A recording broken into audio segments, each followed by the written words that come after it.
जो भी 12th class के स्टूडेंट इस वर्ष बोर्ड एग्ज़ाम में शामिल हुए हैं, उनको नेशनल यूनिवर्सिटीज़ या केंद्रीय विश्वविद्यालय में प्रवेश चाहिए, तो उसके लिए इस फॉर्म को अवश्य भरें। ये है common university entrance test undergraduate. इसका जो पूरा नाम है ये है CUET UG 2025। कौन कौन सी यूनिवर्सिटी होती हैं, इसका सिलेबस क्या होता है, फॉर्म कैसे भरेंगे, डेट क्या है, एग्ज़ाम कब होगा, सारी जानकारी इस वीडियो में देंगे हम।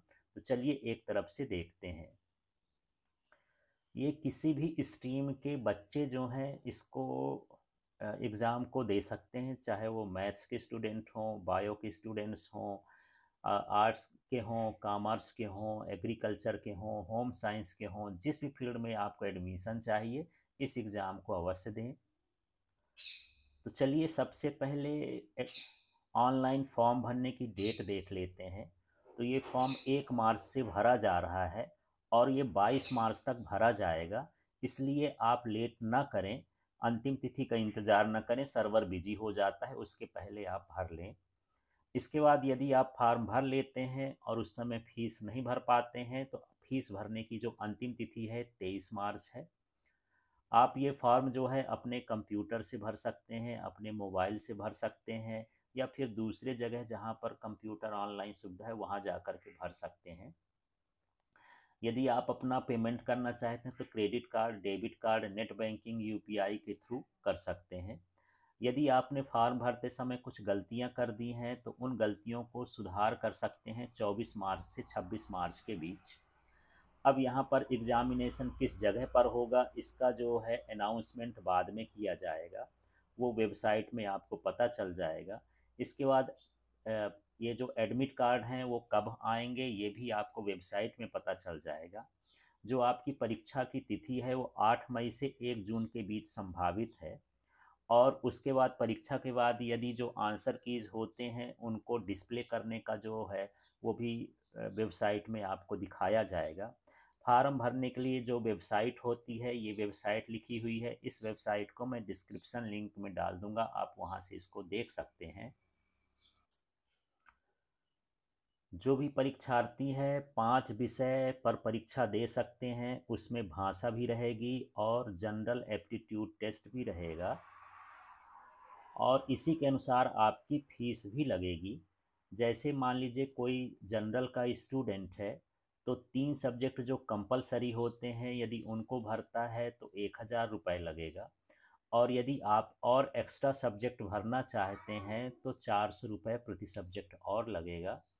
यदि आप OBC हैं, नॉन क्रीमिलियर हैं और EWS को बिलोंग करते हैं तो आपको 900 रुपये लगेगा 3 सब्जेक्ट के लिए, और 375 रुपये प्रति सब्जेक्ट लगेगा। यदि आप SC ST PWD या ये थर्ड जेंडर हैं तो आपको 800 रुपये लगेगा, और एक्स्ट्रा सब्जेक्ट के लिए 350 रुपये लगेगा। यदि आप इंडिया के बाहर सेंटर लेना चाहते हैं तो 4500 रुपये लगेगा, और प्रति सब्जेक्ट 1800 रुपये लगेगा। अब यहाँ देखिए, यदि आपको इसमें रजिस्ट्रेशन करना है अर्थात फॉर्म भरना है तो ये साइट है, इसमें चले जाइए। इसमें आपको जो है 37 विषय दिखेंगे, उसमें से 13 लैंग्वेजेस हैं, भाषाएं हैं, 23 जो हैं स्पेसिफिक डोमेन सब्जेक्ट है माने मुख्य विषय हैं, और एक जो है जनरल टेस्ट का है। इस तरह से 37 विषय पर होगा।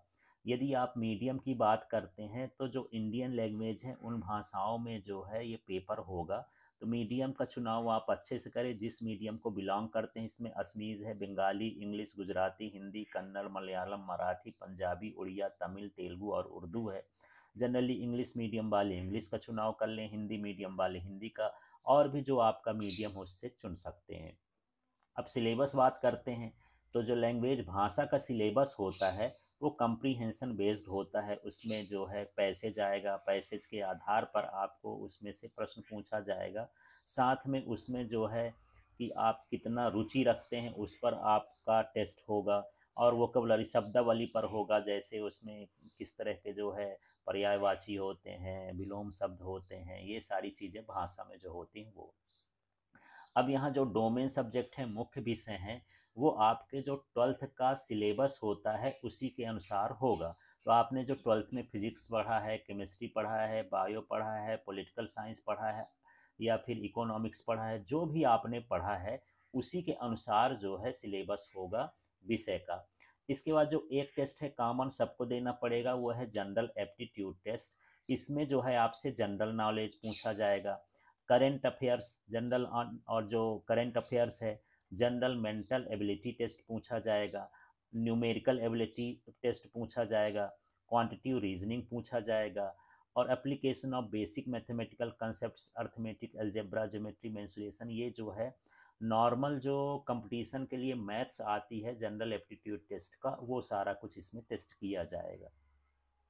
तो इसके लिए आपको अलग से किताब खरीदने की ज़रूरत पड़ेगी। बाकी इनके लिए आप जो है एनसीईआरटी की ही किताब खरीदिए। आप जनरल एप्टीट्यूड के लिए अलग से बुक ले लीजिए कंपटीशन वाली कोई, उससे तैयारी करिए। बाकी इनकी तैयारी आप अब जो है अपने विषय से करिए। जो परीक्षार्थी हैं, विद्यार्थी हैं, वो 5 विषय चुन सकते हैं, जिसमें लैंग्वेज होगी 2 और एक होगा जनरल एप्टीट्यूड। और साथ में जो आपने क्लास 12th में सब्जेक्ट चुना है उसके अनुसार विषय चुनिए। मार्किंग स्कीम देख लेते हैं। Correct answer 5 marks. यदि आपका कोई भी एक प्रश्न सही होता है तो उसमें 5 नंबर आपको मिलेंगे, और इसमें there will be negative marking for each incorrect answer. यदि आपका आंसर इनकरेक्ट हो जाता है, आपने गलत मार्क कर दिया है, तो उसमें 1 नंबर आपका माइनस होगा। मोड ऑफ एग्ज़ाम, पूरा एग्ज़ाम कंप्यूटर बेस्ड टेस्ट होगा, तो एक बार आप प्रैक्टिस कर लीजिएगा।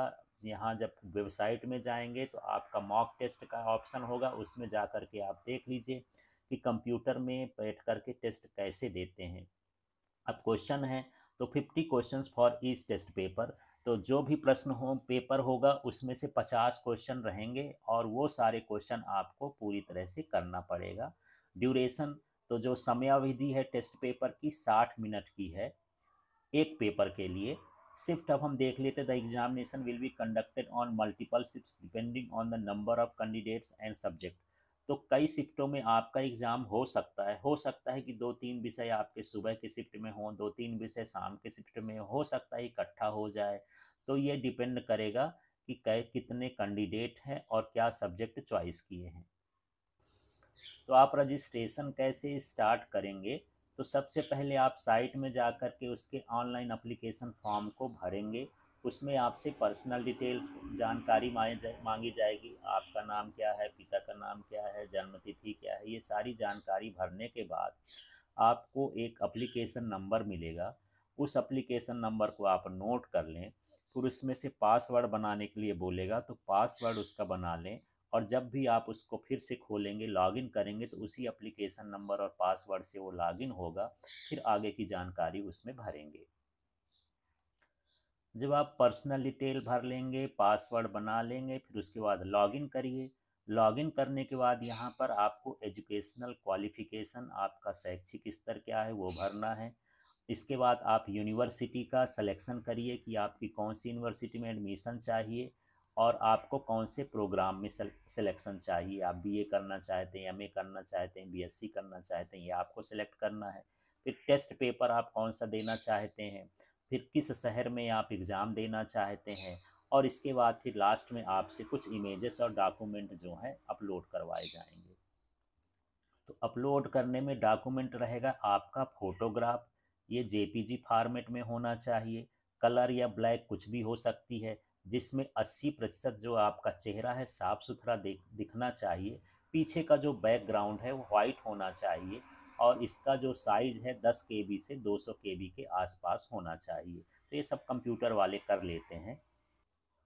फोटोग्राफ के बाद दूसरा जो अपलोड होगा वो सिग्नेचर होगा। तो सिग्नेचर आपको किसी पन्ने पर करके उसको स्कैन करना होगा जेपीजी फॉर्मेट में। और इसके बाद जो इसकी साइज़ होगी 10 केबी से लेकर के 50 केबी के बीच रखना है। यदि कोई विकलांग है तो विकलांग का सर्टिफिकेट भी उसको अपलोड करना होगा, जिसकी साइज़ 50 केबी से 300 केबी के आसपास होगी। ये सारा कुछ अपलोड करने के बाद आपको अपना फ़ोटोग्राफ दिखेगा, सिग्नेचर दिखेगा और भी जो आपने अपलोड किया वो सारी चीज़ें दिखेंगी। यदि वो साफ़ सुथरा नहीं दिखाई देता है तो आप उसको दोबारा से भरिए, नहीं फिर इसके बाद दोबारा उसको सही करने का तरीका नहीं है, आपका फॉर्म रिजेक्ट हो सकता है। इस इसके बाद आप जो है उस फॉर्म के लिए फ़ीस जमा करिए, उसमें फ़ीस शो करेगी। फ़ीस जमा करने का तरीका है debit card, credit card, UPI और भी दूसरे तरीके हैं, उन सारी चीज़ों से आपको फ़ीस जमा करना है। इसके बाद जब फ़ीस जमा हो जाएगा, लेकिन उस फ़ीस को आप सोचेंगे कि इसको रिफ़ंड कर दें, रिफ़ंड का कोई ऑप्शन नहीं है किसी भी स्थिति में। इसके बाद आपको चौथे स्टेप में करना है, जब आप फीस जमा कर देंगे और ट्रांजैक्शन हो जाएगा तो एक कंफर्मेशन पेज आएगा, उसको आपको डाउनलोड कर लेना है, सेव कर लेना है और प्रिंट करके अपने पास एक दो कापी रख लेना है, बाद में इसकी ज़रूरत पड़ेगी। और साथ में पासवर्ड नहीं भूलना है। पासवर्ड जो है आप कहीं भी उस फॉर्म में आगे पीछे लिख लेंगे, क्योंकि जब भी आप अपना फॉर्म खोलेंगे, कोई जानकारी लेंगे, पासवर्ड की ज़रूरत पड़ेगी। जो भी आप ऑनलाइन फॉर्म में भरेंगे, जैसे आपका नाम हो और साथ में कांटेक्ट डिटेल्स हो, एड्रेस हो और यहाँ पर आपकी कैटेगरी हो, जेंडर हो, ये विकलांगता हो, एजुकेशनल क्वालिफ़िकेशन हो, डेट ऑफ बर्थ हो, चॉइस ऑफ एग्ज़ाम सिटी हो, इसको फाइनल माना जाएगा, बाद में चेंज नहीं किया जा सकता है, इसलिए बड़े ध्यान से भरें। और यहाँ पर एक बड़ी बात ये है कि कैंडिडेट जो है अपना मोबाइल नंबर और ईमेल बना लें। ईमेल तो बना लें यदि ना बना हो, और मोबाइल नंबर तो आपके पास होता ही है। ये बिल्कुल सही सही भरना है, क्योंकि सारी डिटेल्स जो है आपके मोबाइल नंबर पर और ईमेल पर आती रहेगी।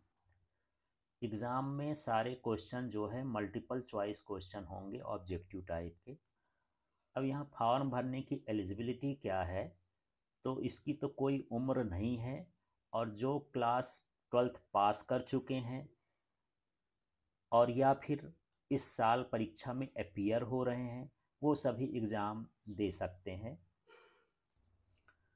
जब एग्ज़ाम होने का होगा तो इस साइट से आप एडमिट कार्ड डाउनलोड कर सकते हैं 7 दिन पहले। उसमें जो है कौन सा सेंटर है, किस डेट को है, कौन सी शिफ्ट में है, ये सारा कुछ उसमें लिखा रहेगा।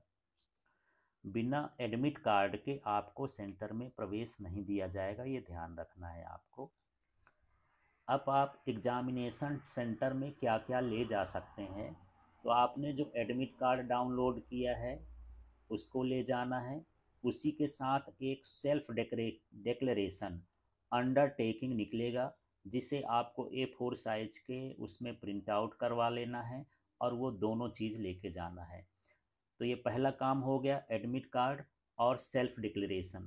दूसरा हो गया, एक बाल पॉइंट लेके पेन लेके जाना है, जो ट्रांसपेरेंट हो, उसके भीतर आर पार दिखता हो।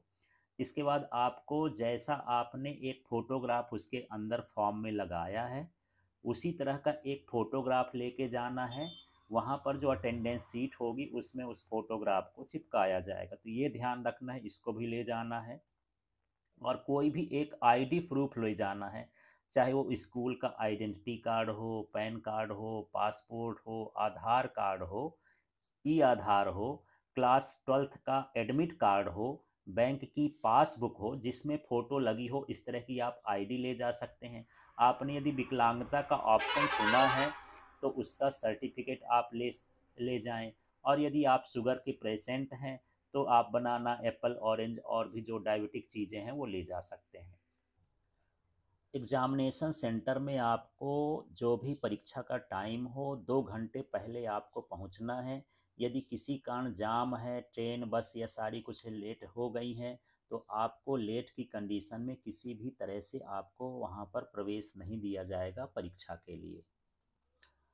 चूँकि पेपर कंप्यूटर बेस्ड होगा, यदि आपको रफ़ करने की ज़रूरत है तो रफ़ पेपर आपको सेंटर में प्रोवाइड किया जाएगा, उसमें आप जो है रफ़ कर सकते हैं। सेंटर में आपको चीटिंग वाली कोई भी सामग्री नहीं ले जाना है, जैसे मोबाइल हो, इलेक्ट्रॉनिक डिवाइसेस हों, वो इलेक्ट्रॉनिक डिजिटल घड़ियां हों, ये सारा कुछ अलाउ नहीं है, ये आपको ध्यान रखना है।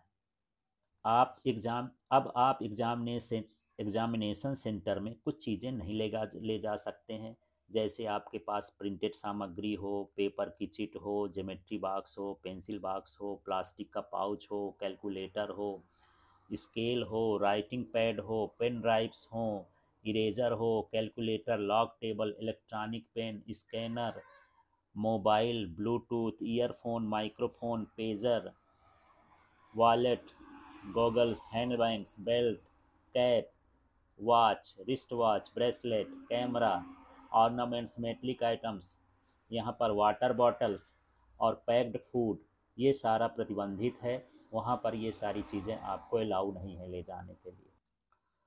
कोई आपको हैवी ड्रेस पहन के नहीं जाना है, जो सामान्य ड्रेस है वो पहन के जाना है। स्लीपर और सैंडल जो है अलाउ है, लेकिन जो शूज हैं वो आपसे उतरवा दिए जाएंगे, शूज आपको अलाउ नहीं है।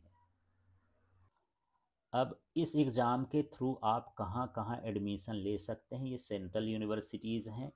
अलीगढ़ मुस्लिम university, Assam university, Baba Saheb Bhimrao Ambedkar university, Banaras Hindu university, ये इंपॉर्टेंट है, देख लीजिएगा।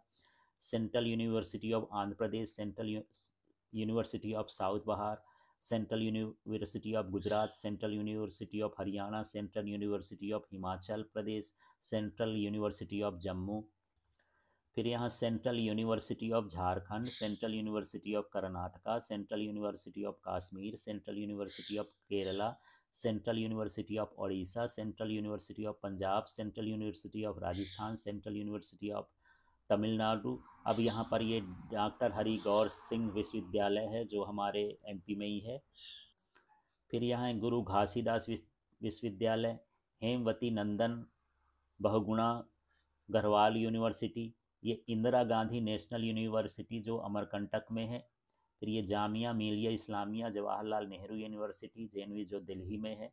महात्मा गांधी अंतर्राष्ट्रीय हिंदी विश्वविद्यालय, Manipur university, Maulana Azad national Urdu university, Mizoram university, Nagaland university, north eastern hill university, Pondicherry, Rajiv Gandhi, Sikkim, Tezpur the English and foreign languages, Tripura, university of Allahabad, university of Delhi, university of Hyderabad और विश्व भारती यूनिवर्सिटी।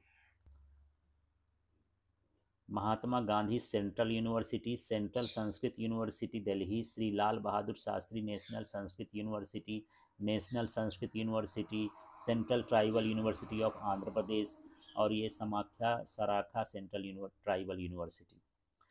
तो इस तरह से यूनिवर्सिटी हैं, इनमें से आपको जो भी चॉइस करना हो आप इसमें भर सकते हैं फॉर्म। अब यहाँ पर देखते हैं किन किन भाषाओं में आप जो है लैंग्वेज का चुनाव करेंगे, सब्जेक्ट का चुनाव करेंगे, जनरल एप्टीट्यूड टेस्ट देंगे। तो यहाँ पर इंग्लिश है, हिंदी है, असमीज़ है, बंगाली है, ये इस तरह की यहाँ पर जो है भाषाएं हैं, इनमें से आप चूज कर सकते। फिर यहाँ पर सब्जेक्ट है, जिस भी सब्जेक्ट में आप एडमिशन लेना चाहते हैं। तो यहाँ accountancy, agriculture, anthropology, biology, biological science, biotechnology, biochemistry, फिर यहाँ बिजनेस स्टडीज़, केमिस्ट्री है, इन्वायरमेंटल साइंस है, कंप्यूटर साइंस है, इकोनॉमिक्स है, फाइन आर्ट्स है, ज्योग्राफी है, geology, history, home science, knowledge, tradition, practice India, mass communication, mathematics, applied mathematics. फिर ये performing arts, physical education, physics, political science, psychology, Sanskrit, sociology और general aptitude test, इतने विषय हैं यहाँ। और ये लिस्ट है, इस लिस्ट में जो है सिटी दी हुई है कि कहाँ कहाँ आपका सेंटर रहता है। ये स्टेट लिखा हुआ अरुणाचल प्रदेश में, असम में। फिर यहाँ पर ये मैं बढ़ाते जाता हूँ, ये आंध्र प्रदेश की सिटी यहाँ लिखी है जहाँ सेंटर होगा। आप इसमें से चॉइस कर सकते हैं जहाँ भी आपको भरना हो। इसके बाद यहाँ पर ये बिहार का है, फिर ये छत्तीसगढ़ का है, फिर ये गुजरात का है, हिमाचल, हरियाणा, जिस भी स्टेट्स में आप हैं। यदि बाहर हैं तो बाहर भी आप एडमिशन वो सिटी चॉइस कर सकते हैं, वहाँ एडमिशन वो एग्ज़ाम दे सकते हैं। ये एमपी में है, एमपी में यहाँ पर देख लीजिए, ये बालाघाट है, भोपाल है, ग्वालियर है, इंदौर है, जबलपुर है, सागर, सतना, उज्जैन, खंडवा। तो इतनी जगह पर यहाँ एमपी में ये टेस्ट होगा। यहाँ पर ये महाराष्ट्र के शहर हैं, फिर ये उड़ीसा के शहर हैं, राजस्थान है, पूरे स्टेट के हैं, आप इसमें से देख सकते हैं, या इंफॉर्मेशन बुलेटिन डाउनलोड करके ये सारा चीज़ें आप देख सकते हैं। कुछ डाउट हो तो आप मैसेज कर सकते हैं। ये उत्तर प्रदेश के लिए है। तो इस तरह से ये सिटी है जहाँ पर आपका एग्ज़ामिनेशन कंडक्ट होगा। आपको एग्ज़ामिनेशन सिटी चुनने के 4 ऑप्शन होंगे, 4 शहरों को आप चुन सकते हैं, और कोई ज़रूरी नहीं है कि ये 4 मिले। यदि जगह भर जाएगी तो आपका जो सेंटर है उसी स्टेट में किसी अन्य जगह पर दिया जा सकता है। अब देखिए कंप्यूटर बेस्ड टेस्ट की आप प्रैक्टिस कैसे करेंगे और वहाँ पर कैसे एग्ज़ाम देंगे। सबसे पहले एग्ज़ाम हॉल में जहाँ आपको कंप्यूटर पर बैठने के लिए मिल जाएगा, वहाँ आप खुद का कंप्यूटर नहीं ले जा सकते हैं, कोई सीट नहीं बदल सकते हैं। जहाँ पर आपका रोल नंबर अलॉट है उसी कंप्यूटर और उसी सीट पर बैठना है। आपको एक लॉगिन आईडी मिलेगा, पासवर्ड मिलेगा, और उसके बाद आप जब लॉगिन करेंगे तो कैसा पेज दिखेगा देखते हैं। तो ये आपका लॉगिन पेज इस तरह से दिखेगा। यहाँ पर यूज़र नेम रहेगा, यहाँ पर जो है पासवर्ड रहेगा जो वहाँ पर दिया जाएगा, उसी से आपको लॉगिन करना है। जब आप लॉगिन हो जाएंगे तो यहाँ आपका नाम लिखेगा, फिर यहाँ प्रोसीड लिखेगा। जब आप प्रोसीड करेंगे तो जनरल इंस्ट्रक्शन दिखेगा, उसके ऊपर कॉर्नर में एक घड़ी दिखेगी जो उल्टा काउंट डाउन करेगी। मान लीजिए आपका 2 घंटे का एग्ज़ाम है, तो आपका जो घड़ी है वो धीरे धीरे घटता जाएगा और आपको टाइम वहाँ पर बताएगा, इसलिए आपको घड़ी अलाउ नहीं है, आप सीधे कंप्यूटर में देख सकते हैं। और जिस क्वेश्चन को आप अटेम्प्ट करेंगे इस तरह से आपको दिखेगा। यदि आपने कुछ भी क्वेश्चन टच नहीं किया है तो इस तरह का मार्क दिखेगा। यदि आपने देखा है पर आंसर नहीं किया है तो इस तरह का दिखेगा। यदि आपने आंसर कर दिया है तो वो वाला पार्ट आपको ग्रीन दिखने लगेगा। और यहाँ पर यदि आंसर नहीं किया, रिव्यू के लिए छोड़ दिया है तो इस तरह से दिखना लगेगा। और यहाँ पर ये रिव्यू के लिए दिखा है तो इसलिए इस तरह से आपको उसमें दिखेगा। इसलिए आप एक बार जो है साइट में जाके मॉक टेस्ट ज़रूर दे लीजिएगा। जैसे जैसे आप प्रश्न को बढ़ाते जाएंगे उसको सेव करिए, नेक्स्ट करिए। यदि वो वाला प्रश्न आपको समझ में नहीं आ रहा है तो सेव मत करिए, फिर से नेक्स्ट कर लीजिए, अगला क्वेश्चन दिखेगा, फिर उसमें क्लिक करके आप दोबारा उसको देख सकते हैं। ये सारी प्रैक्टिस आप करके जाएंगे तो आपका टाइम बचेगा। इसलिए कंप्यूटर पर या मोबाइल पर एक बार मॉक टेस्ट ज़रूर देना है आपको। यदि आप अपने टाइम के दौरान गलत ऑप्शन चुन लिए हैं और अपने रिस्पांस को क्लियर करना चाहते हैं तो उसको क्लियर करके नया रिस्पांस भी दे सकते हैं, नया उत्तर भी दे सकते हैं। स्क्रीन में आपको ये भी दिखेगा कि कितने क्वेश्चन आपने विजिट नहीं किया है, कितने का आंसर नहीं दिया, कितने का आंसर दे दिया, कितने रिव्यू के लिए आपने छोड़े हैं। ये सारा कुछ डिस्प्ले होगा, आप उसमें से देखते जाएंगे। इससे अच्छा है आप मॉक टेस्ट एक बार करके दीजिए। इसका वीडियो मॉक टेस्ट के लिए हम अलग से डालेंगे। इस तरह से स्क्रीन में दिखेगा। जिस क्वेश्चन में आपको जाना है उसको क्लिक करते हैं, आप कंटिन्यू भी जा सकते हैं, और कोई मर्जी है कि आप 51 नंबर के क्वेश्चन में चले जाएंगे, वहाँ चले जाएंगे।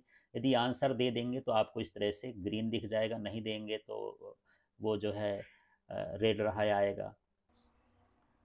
अब आपका जो उसमें स्कोर आप कैलकुलेट करके जा रहे हैं, अपने दिमाग में लेके जा रहे हैं कि इतना स्कोर आ सकता है, लेकिन उस स्कोर का नॉर्मलाइजेशन होगा, क्योंकि किसी शिफ्ट में कठिन पेपर आ जाता है, किसी शिफ्ट में सरल पेपर आ जाता है, तो डिफ़िकल्टी लेवल के हिसाब से आपके स्कोर का नॉर्मलाइजेशन किया जाएगा।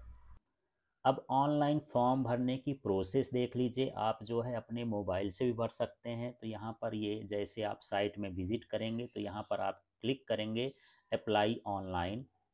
यदि आपने पासवर्ड वगैरह बना लिया है तो यहाँ पर ऑलरेडी रजिस्टर्ड के लिए ये है। जैसे अप्लाई ऑनलाइन करेंगे तो ये सारा कुछ आपको जो है ये इंस्ट्रक्शन दिखेंगे। इंस्ट्रक्शन देखने के बाद सबसे लास्ट में आपको इसमें एग्री करना पड़ेगा। ये 2-3 लाइन का इंस्ट्रक्शन होगा, यहाँ पर आपको क्लिक करना है। क्लिक करने के बाद यहाँ क्लिक हियर टू प्रोसीड कर देना है तो अगली विंडो आ जाएगी। फिर इसमें इस तरह की विंडो खिलेगी जिसमें आपको पर्सनल डिटेल भरनी होगी, ये इस तरह का है। और इसके आगे फिर आपको आगे बढ़ना पड़ेगा। जब आप रजिस्ट्रेशन कर लेंगे तो आपको रिव्यू पेज दिखेगा, उसमें आपकी सारी जानकारी ठीक ठाक है या नहीं है। एडिट करना चाहते हैं तो इसमें एडिट में जाइए, नहीं करना चाहते हैं तो इसको आगे प्रोसीड कर सकते हैं। प्रोसीड करने के बाद देखिए यहाँ पर एडिट रजिस्ट्रेशन और सबमिट इंटर OTP, तो OTP आपके मोबाइल में आएगा, यहाँ आई एग्री में टिक करना है। इस तरह से आपको बढ़ते जाना है फॉर्म भरते समय। फिर यहाँ पर जो है ये रिव्यू पेज आ जाएगा, जो भी आप इसमें भरेंगे फिर इसमें आप सबमिट कर लीजिए। सबमिट करने के बाद यहाँ पर फिर एप्लीकेशन में जो जो चीज़ें कंप्लीटेड हैं, जो पेंडिंग है, वो सारा ये कुछ बताएगा। इस तरह से आपको रजिस्ट्रेशन प्रोसेस आगे बढ़ाते जाना है। और लास्ट में जब आप सब कुछ ये भर देंगे, ये देखिए सारी क्वालिफ़िकेशन वगैरह की डिटेल्स है इसमें। इस तरह से फॉर्म आपको कंप्लीट करना है। और इसके लास्ट में जब आप पेमेंट कर देंगे तो पेमेंट करने के बाद आपका कंफर्मेशन पेज आएगा, उसको आप सुरक्षित रख लेंगे। तो इस तरह से ये सब डिटेल है। आशा है आप इसमें अच्छे से समझे होंगे और सारी चीज़ों को आप अच्छे से कर सकते हैं। Thank you.